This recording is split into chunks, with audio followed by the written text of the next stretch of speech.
지금 우리는 다윗을 살피고 있습니다.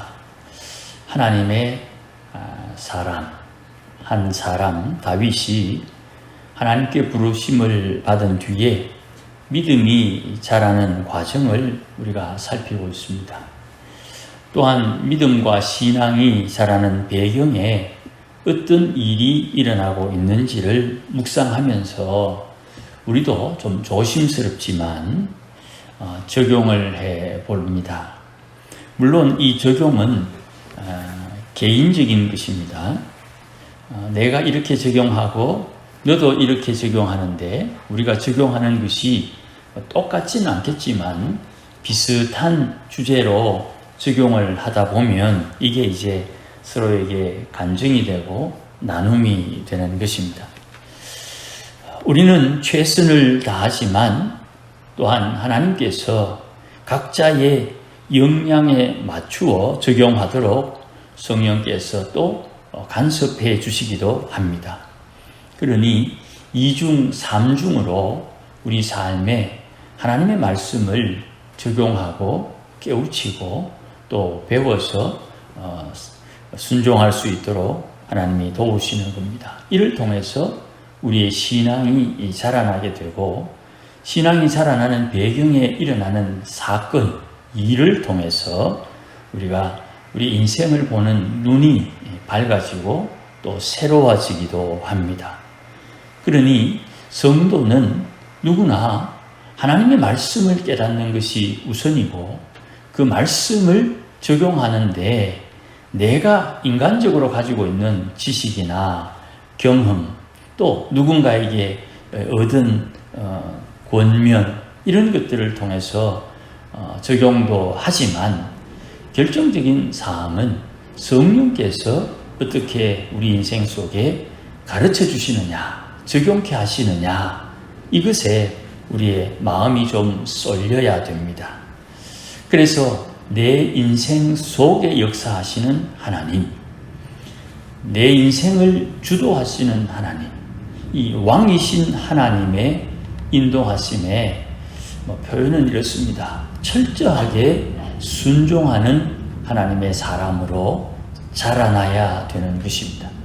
이 과정 속에 실수도 있고 이 과정 속에 어리석음도 있고 이 과정 속에 나도 모르게 옛사람의 악한 성품, 본능을 따라 살거나 내 욕심을 따라 사는 이런 행실들을 하면서 죄를 깨닫고 은혜를 깨닫게 되는 것입니다. 우리가 처음 신앙의 기초는 든든히 해야 됩니다. 우리의 구원은 행실로 받는 것이 아니지요. 믿음으로 구원을 받습니다. 그러니 예수를 믿음으로 구원은 받고 하나님께서 주시는 은혜, 이 상급은 행실을 통해서 보장받는 것입니다. 우리가 받는 상급은 잘했다 못했다의 평가가 아닙니다. 성경에 보면 잘했다 착하고 충성된 종아, 성경에 예수님께서 잘했다라고 말할 때는 착하고 충성된 종, 주님이 시킨 것에 생명을 담보로 순종하는 것, 그것이 잘했다의 기준인 거예요. 우리는 내가 할 수 있는 만큼 최선을 다한 것, 나는 최선을 다했지만 하나님께서 내 신앙 상태, 내 신앙의 수준, 하나님께서 내게 주신 은혜에 합당한 헌신이 나는 최선인데 하나님의 요구에 걸맞지 않으면 이건 책망을 받는 것입니다. 이 기준이 사람마다 다 혼동스럽기 때문에 제가 생각하는 기준과 여러분이 생각하는 기준에 차이가 있을 수 있어요. 이 차이를 차이 없는 것처럼 평가하고 알아들으면 하나님과의 관계에서는 문제가 생길 수 있게 됩니다. 그래서 이 차이 있다는 것을 계속 강조하다 보니까 그러면 우리가 어떻게 살아야 됩니까? 하고 근본적으로 질문하는 분들을 종종 만나요. 소실적에 저도 그랬던 것 같아요.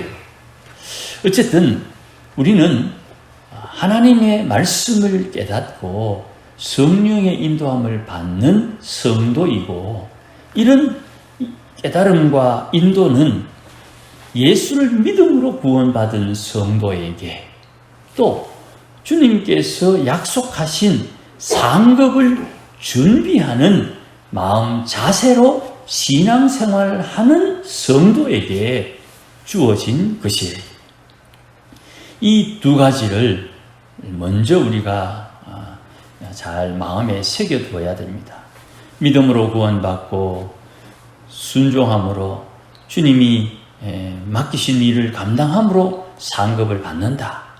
그 과정 속에 우리는 말씀을 깨달아서 어떻게 하나님 앞에 상급을 준비할 것인지, 또 성령의 인도함을 따라 순종함으로 상급을 준비하고 상급을 받게 된다.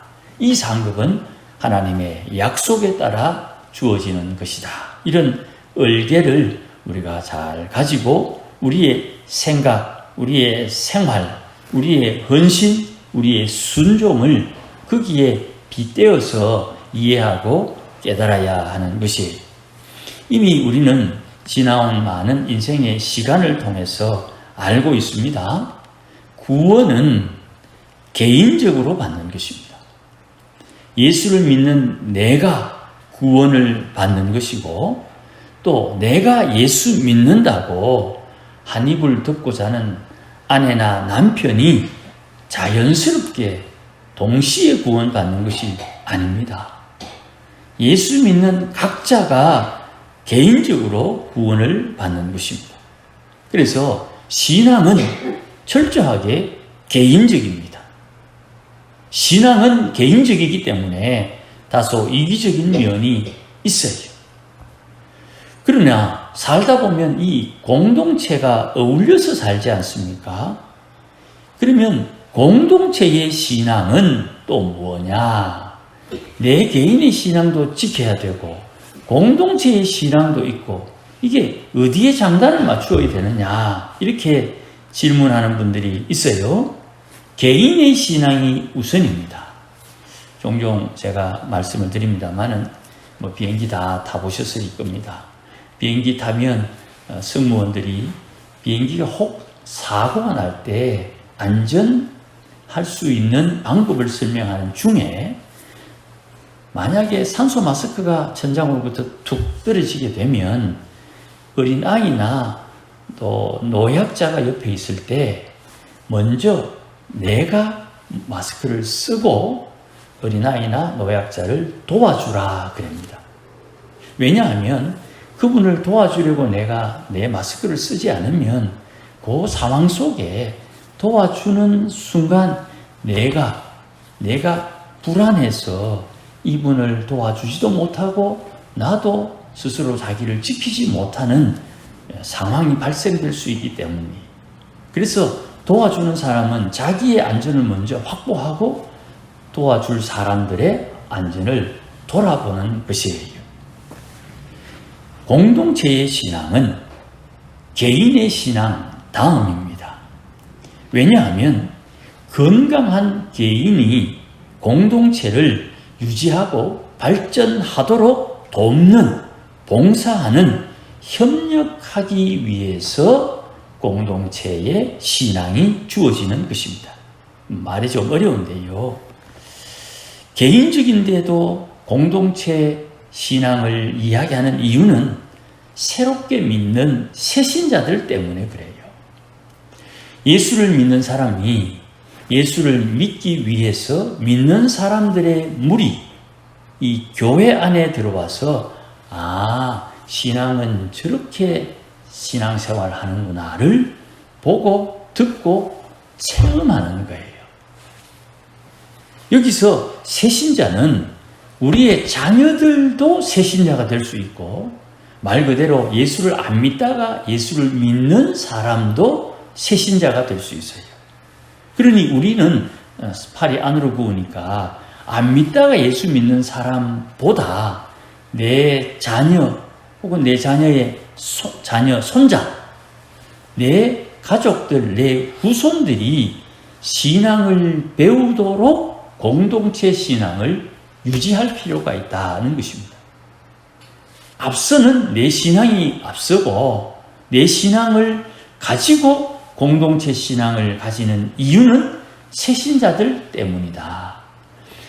나는 예수를 믿어 개인적으로 구원받고 개인적으로 구원받은 분이 부부일 수도 있고 또 사촌일 수도 있고 동네 사람일 수도 있고 아는 지인일 수도 있고 그렇게 모인 교회가 새신자를 위해서 공동체의 신앙을 가져야 되는 것이에요.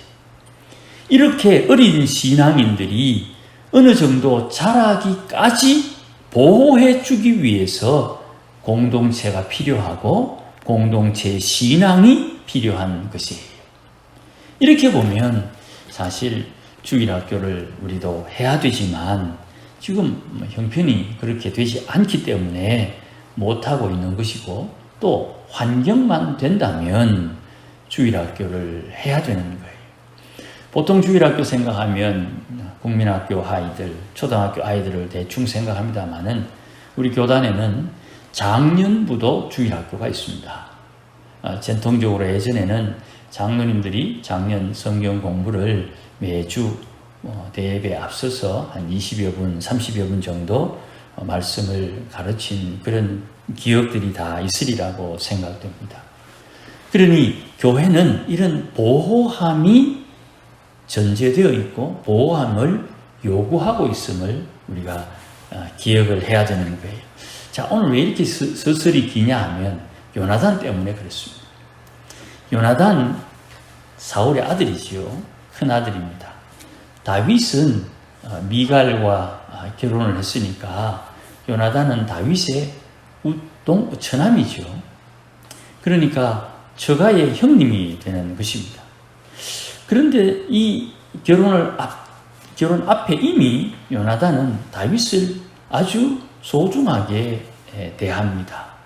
먼저는 그의 아버지 사울의 그 역사하는 악한 영에게서 자유롭게 해주는 신비한 능력이 있었기도 하고 아마 다윗이 얼굴이 붉고 이렇게 표현한 걸 보니까 아주 활달했던 사람이었던 것 같아요.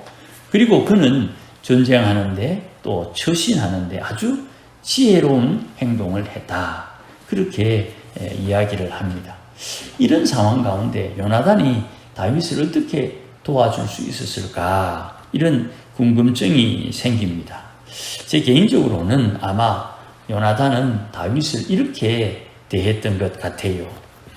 왕궁의 법도를 배우도록 배려를 해주지 않았을까? 우리가 어디든지 잘 모르는 곳에 가면 좀 낯설지요. 그래서 행동하기도 좀 조심스럽고 어떻게 하는지 잘 몰라서 굉장히 불편한 경우가 종종 있지요.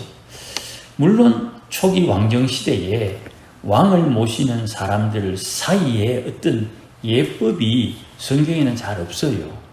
아마 그때 당시에 궁중에 왕이 있는 곳에 예법은 일반적인 사람들이 살아가는 그 예법과 좀 차이가 있었을 거예요. 그래서 그 예법을 가르치고 때로는 예법을 새롭게 가르치기도 하고 또 사람들이 많이 있고 권력이 모이는 곳이니까 정치적인 입장을 가지고 있을 텐데 나는 아무런 사심이 없는 것처럼 행동하지만 상대방이 그런 행동에 대해서 조금 못되게 생각할 수가 있거든요. 그래서 아마 그렇게 처신하는 법도 가르쳐 주지 않았을까 그렇게 추측을 해봐요. 우리가 신앙생활 하면서 제가 좀 심한 농가 같은 말이지만 실제로 이런 일들은 있는 일입니다. 안수 집사가 교회에 헌금을 좀 많이 하면요, 장로님들이 굉장히 불편해하는 교회가 있어요. 장로인 나도 그렇게 헌신을 못하는데 네가 뭔데 그래 헌신을 하느냐. 이 안수 집사님은 전혀 그런 마음을 가지고 한 게 아니에요. 그저 하나님 주신 은혜를 가지고 하나님 앞에 헌신했는데, 그게 이제 재정부를 통해서 뭐 아름아름 소문이 나고 하다 보니까, 저 사람 돈 많이 헌금했더라. 그런 것이 다른 사람의 눈에 비칠 때는 자기가 장로가 되려고 하는가, 또 아내를 권사로 만들려고 하는가, 돈 있다는 거 자랑하려고 하는가, 뭐 이런 다양한 말들이 나온다 이 말이죠. 그분 자체는 그런 마음이 있든 없든 좀 하나님 앞에 헌신했다 이렇게 봐주면 좋겠는데, 사람들의 마음은 그렇지만은 않은 거예요. 이런 여러 가지 상황 속에 어떻게 처신해야 되는지를 지혜롭게 깨닫고 배우고, 그런 와중에도 어떻게 처신해야 되는지를 좀 배울 필요가 있어요. 어른들에게 묻고, 어른들이 그런 상황에서 어떻게 지혜롭게 할 것인지도 좀 가르치기도 하고 배우기도 해야 돼요. 가령 여러분들 그런 경험을 해보신 적이 있습니까? 성경에도 그런 말씀이 나오기는 합니다만은, 새벽 기도할 때 큰 소리로 기도하는 분들, 저도 소실적에 목사님께 좀 불려가가지고 그래 기도하면 안 된다 하면서 주의를 받은 적이 있습니다만은, 내 목소리가 내 귀에 들릴 정도로 조심하게 조용조용, 그러나 내가 졸지 않도록 하기 위해서 기도하는 그런 기도의 모습, 이런 것들이 공동체 신앙에 좀 필요한 거예요. 기도를 조용하게 하는 게 나쁜 게 아닙니다. 내가 기도하는 거 혹 소리내서 기도할 때 저 사람이 들으면 썩 유쾌하지 않을 수가 있으니까요. 그래서 이제 새벽에 음악을 좀 트는 것이지요. 아마 전국의 우리 합동적 교회 중에 조용하게 그냥 아무것도 없이 적막하게 기도하는 교회는 거의 없을 거예요. 몇 군데 손을 꼽을 거예요. 그러니 그런 이제 분위기와 상황을 가지고 기도하는 겁니다. 그런데 거기에 큰 소리로 주여 나를 도와달라 이렇게 기도하는 것은 또 기도의 방해가 될 수가 있지요. 어쨌든 우리가 이런 여러 가지 상황들을 요나단을 통해서 다윗이 충고도 받고 배우고 하는 그런 배려를 받았다는 것입니다. 그래서 요나단이 다윗을 사랑했다 하는 말 중에 남자가 남자를 사랑한다는 것 때문에 요즘 동성애자들이 하는 그런 것과는 전혀 좀 상관이 없이 요나단이 다윗을 그렇게 좋아한 그 우정 혹은 남자들끼리의 끈끈한 사랑, 이런 것들로 이해를 합니다. 이제 2절의 말씀에 보면 사울이 다윗을 죽이려고 하는 그런 명령에 대해서 요나단이 다윗을 보호하는 중요한 장면이 나옵니다. 사울이 너를 죽이려고 꾀한다. 이런 상황에서 다른 사람들은 감히 왕의 명령을 어길 수 없는 그런 상황이고 스스로 몸을 조심하는 상황에 요나단 왕자니까 또 좀 행할 수도 있었겠지요. 다윗을 살리기 위해서 다윗을 보호하는 장면이 나옵니다. 그리고 아버지 사울을 설득합니다. 요나단이 오해받을 수 있는 상황이지만 요나단이 아버지에게 직접적으로 요청을 합니다.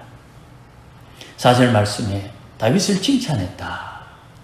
이 칭찬이라는 말이 잘했다 못했다 그런 의미보다도 그가 다윗이 행동했던 그 행위의 진심을 아버지 사울 왕에게 언급하는 것입니다. 4절 말씀에 다윗이 신하 다윗이 왕에게 죄를 지은 것이 있습니까? 그는 신하로서 왕에게 심히 충성하고 있다. 선한 일을 하고 있다. 그렇게 언급을 합니다. 다윗이 사울 왕에게 충성하는 내용이 5절 말씀에 자기 생명을 아끼지 아니하고, 자기 생명을 아끼지 아니한 다윗을 보고 사울이 기뻐했다. 그런데 왜 다윗을 죽이려고 합니까?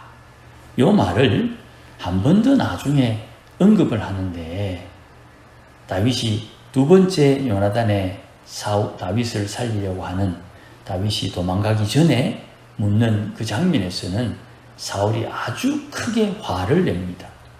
그런데 여기에서는 사울이 수긍을 합니다. 하나님께서 어떤 사건을 일으켰어서 이 사건을 주도하실 때에 하나님께서 보호하시는 보호막이 따로 있는 거예요. 욥기를 보면 마귀가 하나님에게 요청을 합니다. 욥이 하나님을 잘 믿는 것은 그가 땅에 살면서 복을 많이 받았기 때문입니다. 그 복을 한번 빼앗아 보십시오. 하나님 분명히 거절하고 하나님 욕할 겁니다. 그때 하나님의 조건이 뭡니까? 생명은 해하지 마라. 예수님의 주기도문에도 시험에 들게 하지 마옵소서 하는 기도 요청이 있지요. 시험에 들지 않는 사람을 만들기 위해서 조건, 악에서 구원해 달라는 조건이 있는 거예요. 우리의 신앙이 자라기 위해서 반드시 우리 입장에서 표현할 때 무언가 일이 일어나요. 사건이 일어납니다. 사고가 난다 이 말이죠. 그런데 그 사건, 사고가 있어도 악한 것에서 보호해 주시는 하나님의 조건이 있는 거예요. 이걸 믿어야 되는 것입니다. 이걸 다른 말로 바울의 표현대로 하면 감당할 만한 시험을 주신다. 이런 표현이 되는 거죠. 우리가 보통 생각할 때 얼마나 견뎌야 됩니까? 또 하나님 내게 희망 고문을 하는 것 아닙니까? 이렇게 언급을 하거나 넋두리, 제가 불평불만을 말하고 싶지 않습니다. 넋두리를 할 때가 있어요. 그런데 신앙의 선조들은요, 이 희망 고문, 이것이 달리는 말에 채찍을 가하는 기회가 돼요. 할 수만 있으면 이 표현을 여러분들이 이해해 주었으면 좋겠어요. 희망 고문, 이것 달성했더니 그 뒤에 또 무언가가 있더라.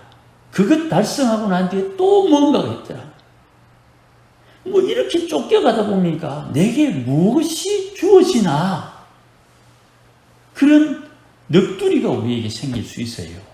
물론 저도 그런 경우가 많이 있고, 지난번 언젠가는 한 4, 5년 동안 계속 하나 통과하면 또 하나 통과하면 또 그 시간이 4년, 5년 지나니까 지쳐요, 사람들이.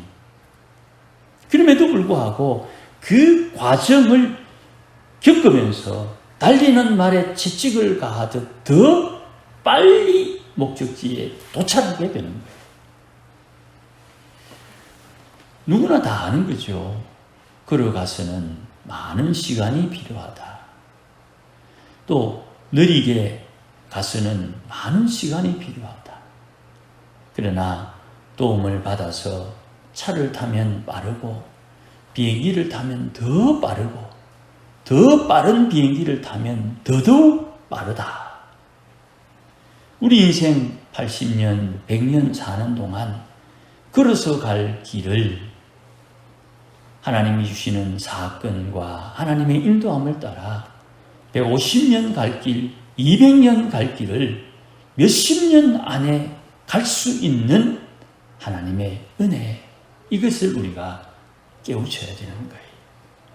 그러면 잠시 한번 보십시다. 17의 종으로 팔려간 요셉이 13년 고난의 시기를 보내고 하나님의 은혜로 30에 총리가 됩니다. 그리고 80년을 총리와 권세자로 삽니다. 그러면 좀 표현이 어눌합니다만은 110년의 삶을 살 요셉에게 110년 동안 가야 할 그 길을 30년 안에 다 끝내고 그 110년의 은혜를 80년 동안 누릴 수 있도록 요셉을 이끌어 가시고 태워 가시고 빨리 갈 수 있도록 하셨던 하나님의 은혜. 이런 관점으로 복을 받아 누린 하나님의 사람들을 한번 잘 살펴보십시오. 우리가 하나님 앞에 받아야 할 은혜가 넉넉해지는 것입니다. 그 요셉의 은혜가 주어지기 위해서 할아버지 아브라함, 할아버지 이삭, 아버지 야곱의 3대에 걸친 근 300년의 하나님의 시험을 통과한 할아버지 조상들의 은혜를 그 요셉이 자기 인생 30년 안에 녹아내는 것입니다. 이런 입장에서 볼 때에 3대의 신앙, 5대의 신앙은 참 중요한 신앙의 배경이 되고요. 그런 배경이 있는데도 불구하고 그 배경이 내 인생에 도움이 되도록 사용하지 못한다면 이건 땅을 치고 울어야 되는 거예요.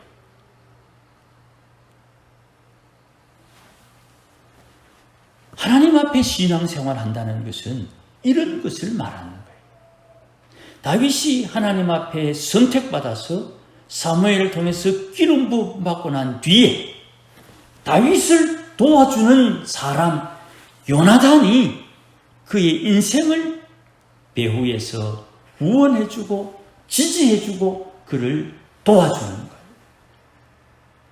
이 요나단과 다윗의 관계를, 이 남자들의 사랑, 이 우정을 예수님께서 요한복음에 친구 사랑으로 비유하는 모범이 되는 것입니다.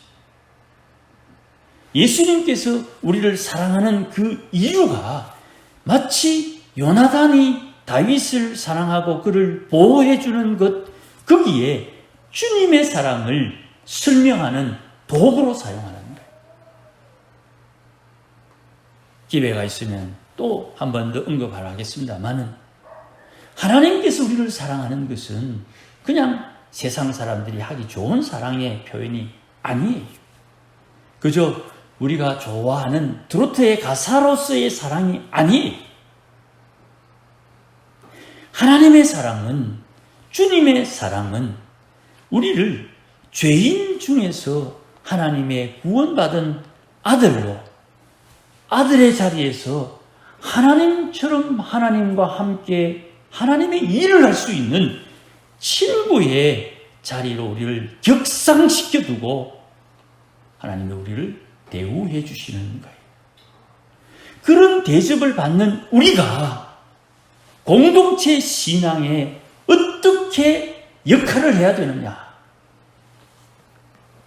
이거는 우리에게 많은 생각거리를 주고 우리의 신앙이 얼마나 깊어져야 되는지, 우리의 신앙이 얼마나 숭고해져야 되는지를 우리에게 깨우쳐주는 거예요. 그래서 직분자는 직분자다움이 있어야 되는 겁니다. 믿은 지 얼마 되지 않은 사람들이 실수하는 것처럼 직분자도 실수할 수 있어요. 그러나 그 실수를 통해서 우리의 신앙이 더 굳세어지고 바르게 세워지는 기회로 사용할 수 있는 지혜가 세신자와 직분자의 차이가 되는 것이에요. 목사라고 다 잘하는 것이겠습니까? 목사는 모든 일에 기준이 되는 것이겠습니까? 주님 앞에는 누구나 다 똑같은 거예요. 여러분 한번 그림을 그려보세요. 삼각형입니다. 삼각형. 위에 점, 옆에 점 이렇게 이으면 삼각형이 됩니다. 하나님이 위에 계신다고 가정을 해보십시다. 여기 있는 점과 여기 있는 점이 이 위에 있는 점과 연결해서 삼각형인데 이 두 점이 가까워지려면 이 위에 있는 점과 가까이 가야만 이 두 점이 가까워지는 거예요. 두 성도가 하나님을 향해서 가까이 갈 때 가까워지는 거예요. 우리끼리 가까워지는 게 중요한 게 아니에요. 하나님을 중심으로 가까워져야 되는 것이죠. 이런 구조를 이해하고 함께 하나님을 섬기는 것이에요. 제가 종종 말씀드립니다마는 누가 누구를 평가할 권한을 받습니까? 예수 앞에 다 허물진 사람들이고 예수 앞에 책망받을 만한 사람인데도 불구하고 주께서 허물을 덮어주시고 간과해 주시기 때문에 목에도 힘주고 우리가 하나님 앞에 헌신할 수 있는 기회가 주어지는 것입니다. 이것을 우리 마음에 잘 새겨야 됩니다. 기준은 언제나 하나님입니다. 이렇게 설교하는 저도 하나님 앞에 서셔야 되지 꼼수를 가지고 설교하면 하나님 앞에 멀리 쫓겨나게 되는 거예요. 누구도 하나님 앞에 예외가 없는 거예요. 누구나 다 하나님의 은혜 가운데 사는 거예요. 그런데 옛사람의 악한 성품은 옛날 사람, 세상 사람들처럼 너는 내 편이가 다른 사람 편이가 이렇게 나눈다는 말이지. 주 안에서 모두가 다 은혜를 입은 사람으로 지금 내가 있는 자리, 너가 있는 자리 조금 다르지만 합력하여 선을 이루는 하나님의 사람이 되어야 된다. 지금까지 다윗이 다음 왕이라고 누가 생각하겠습니까? 요나단이 왕자로서 다음 왕이지. 사울의 입장에서 요나단이 다음 왕으로 세움받을 왕자지 누가 다윗을 왕으로 생각하겠냐 이 말이에요. 요나단의 위치, 다윗의 위치가 다르지만 요나단이 왕이 될 때 다윗이 요나단의 군대 장관이 되거나 요나단을 잘 섬길 수 있는 충성스러운 신하가 될 것으로 누구나 다 추측하고 그렇게 될 것을 기대하고 있는 이 상황에서 하나님께서 이들의 사랑 가운데 하나님의 역사를 이끌어가고 있는 것이에요. 우리는 이후의 역사를 알기 때문에 이미 덮어놓고 사울, 요나단 같이 죽으니까 다윗은 기름 부음 받았으니 왕이 된다고 그렇게 생각하지만 이 상황에서 누구도 그런 생각은 다윗 외에는 아무도 사무엘 정도 하고 있지 그 외에는 그런 생각을 불경스러운 생각이라고 아예 생각조차도 안 하고 있을 거예요. 합력하여 선을 이루는 것입니다. 그래서 요나단이 사울에게서 다윗을 건져내는 것입니다. 이런 말씀을 통해서 하나님이 내 안에서 깨닫게 하시고 그것을 내 삶과 내 주위의 여러 가지 환경들에게 적용케 하셔서 나로 하여금 하나님 기뻐하는 일을 감당할 수 있도록 지혜를 주시고 용기를 주시고 하나님의 역사를 일으키시는 것이에요. 아무쪼록 하나님을 더 사랑하는 우리 모두가 될 수 있기를 주의 이름으로 축복합니다. 기도하십시다. 하나님 아버지 고맙습니다. 오늘도 믿음으로 살려고 애를 쓰는 주의 백성들, 하나님의 말씀을 깨우쳐 주셔서 하나님이 어떤 분인지, 하나님께서 어떻게 일하시는지를 선조들의 믿음을 통해, 성경의 말씀을 통해 배우게 하시고, 우리와 함께 하시는 주의 성령님, 배운 바대로 하나님께서 어떻게 일하시는지, 어떤 상황으로 우리를 인도하시는지 잘 깨달아서 우리의 살아가는 삶을 통하여 하나님을 기쁘시게 하고, 주님 약속하신 것처럼 상급받기 위해 준비하는 하나님의 백성들이 되도록 은혜 위에 은혜 다하여 주시옵소서. 예수님의 이름으로 기도하옵나이다. 아멘. 이제는 우리 주 예수 그리스도의 크신 은혜와 하나님 아버지의 크신 사랑과 성령님의 충만하심과 인도하심과 역사하심이 오늘도 믿음으로 살기를 소원하고, 하나님이 주신 약속을 따라 하나님 앞에 상급을 준비하며 살기를 다짐하는 모든 믿음의 권속들 심령 위에, 또한 하나님께서 일하심을 통하여 하나님 앞에 은혜의 삶을 살기를 소원하는 모든 믿음의 권속들 심령 위에, 일터 위에, 가정 위에, 우리 교회 위에 이제로 영원토록 함께 계실지어다. 아멘.